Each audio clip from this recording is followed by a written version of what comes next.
ہم ڈٹے ہوئے لوگ.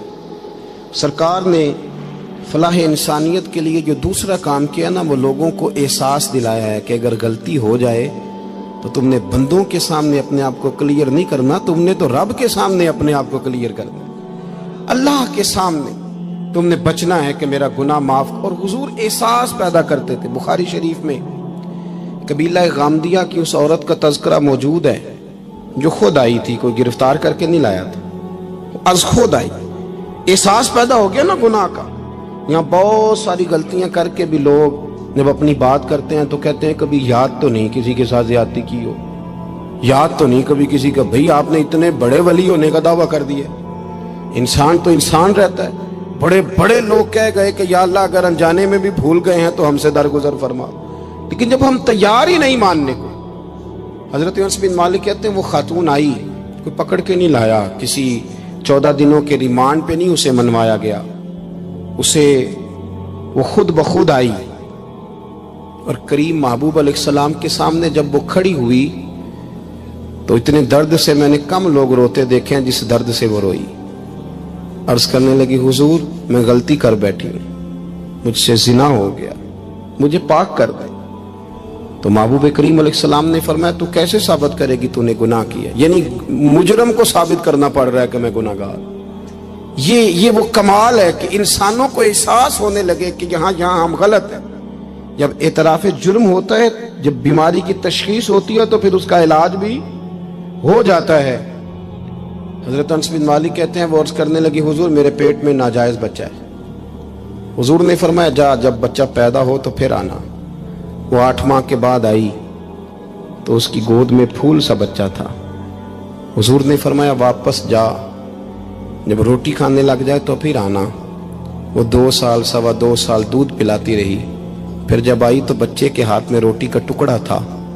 کریم محبوب صلی اللہ تعالی علیہ وسلم سے آ کے جب اس نے بات کی تو وہ درد سے روئی، کہنے لگی یا رسول اللہ 3 سال ہونے کو ہیں، میں نے گناہ کیا ہے، میں ساری رات سو نہیں پاتی. حضور تڑپتی اگر اس حال میں مر گئی تو اپنے رب کو کیا منہ دکھاؤں، مجھے پاک کر دے، میرے حال پہ رحم فرمائے. محبوب کریم صلی اللہ علیہ وسلم نے بچہ ایک صحابی کو دیا، فرمایا بچوں کی طرح پالنا، اور کہا اسے لے جاؤ، پتھر مار مار کے اسے سنسار کر دو. صحابہ کہتے ہیں اسے پتھر لگ رہے تھے اور حضور بے چینی کے ساتھ ٹہل رہے تھے. آ کے خبر دی حضور وہ تو وصال کر گئی، انتقال ہو گیا. فرمایا یہاں تک تو بات اس کی تھی. حضرت انس بن مالک کہتے اب محبوب کریم نے صحابیات سے فرمایا اسے غسل دو، کفن پہناؤ، جنازہ تیار ہو جائے تو مجھے خبر کرنا.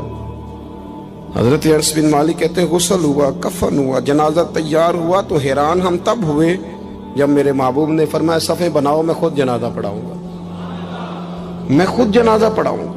اور سرکار نے جنازہ پڑھایا تو ایک شخص کی زبان سے نکلا حضور اس ملعون کا معاذ اللہ جنازہ جس نے ناجائز بچہ جنا، اس کے لیے آپ دعا کر رہے ہیں، جنازہ پڑھا. حضور فرمانے لگے خاموش ہو جاؤ، تم نے گناہ دیکھا ہے اس کا احساس نہیں دیکھا، تم نے غلطی دیکھی ہے لیکن اس کی توبہ کا انداز نہیں دیکھا.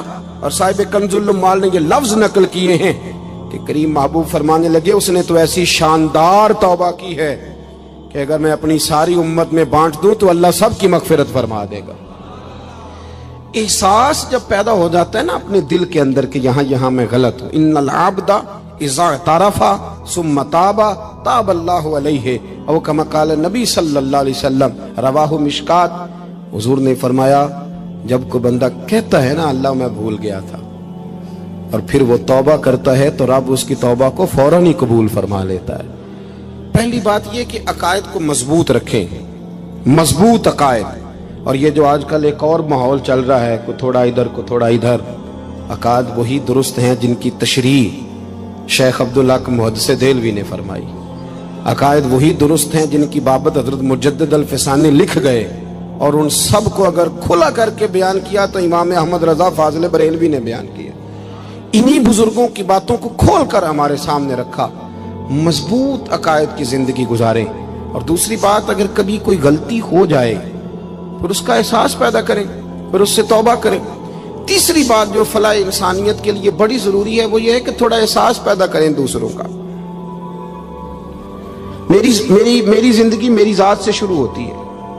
میری ذات سے، میرے سے ہنس کے بولو، میری بات مانو، میرے پیچھے چلو، میرے آرام میں خلل نہ آئے، میری طبیعت کے مطابق۔ بھئی آپ کی طبیعت کے مطابق چلیں تو پھر تو آپ بہت بڑے خود غرض ہوئے کہ آپ نے صرف اپنے لیے سوچا۔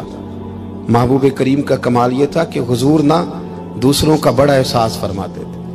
آپ بخاری مسلم کی وہ حدیث پڑھیں تو حیران ہو جائیں کہ سرکار فرماتے ہیں میں جب نماز کی نیت باندھتا ہوں تو میرا دل کرتا ہے میں لمبی نماز پڑھاؤں۔ جب میرا کسی کام کرنے کو دل کرے تو پھر میں ساری دنیا کچلنی پڑے تو میں کر جاتا ہوں، لیکن حضور فرمانے لگے کہ میرا دل کرتا ہے میں لمبی نماز پڑھاؤں، لیکن پھر میرا خیال آتا ہے کہ پیچھے بوڑھے بھی ہیں، بیمار بھی ہیں، بچے بھی ہیں۔ یا رسول اللہ، نماز اللہ کی اور خیال بندوں کا؟ فرمایا میں بوڑھوں، بیماروں اور بچوں کا خیال کرتے ہوئے اللہ کی نماز کو مختصر کر دیتا ہوں۔ احساس جب طبیعت ہمارے ہاں نا تیزی کے ساتھ احساس ختم ہوا ہے، تیزی کے ساتھ ہم نے اتنی نفی شروع کی۔ ہمارے تو اہل تصوف میں اللہ ماشاءاللہ اب تربیت کا طریقہ یہ ہے کہ صرف میں ہوں، میرے سوا کوئی بھی نہیں، حالانکہ طریقت تو اس کا نام تھا کہ میں نہیں باقی سارے ہی۔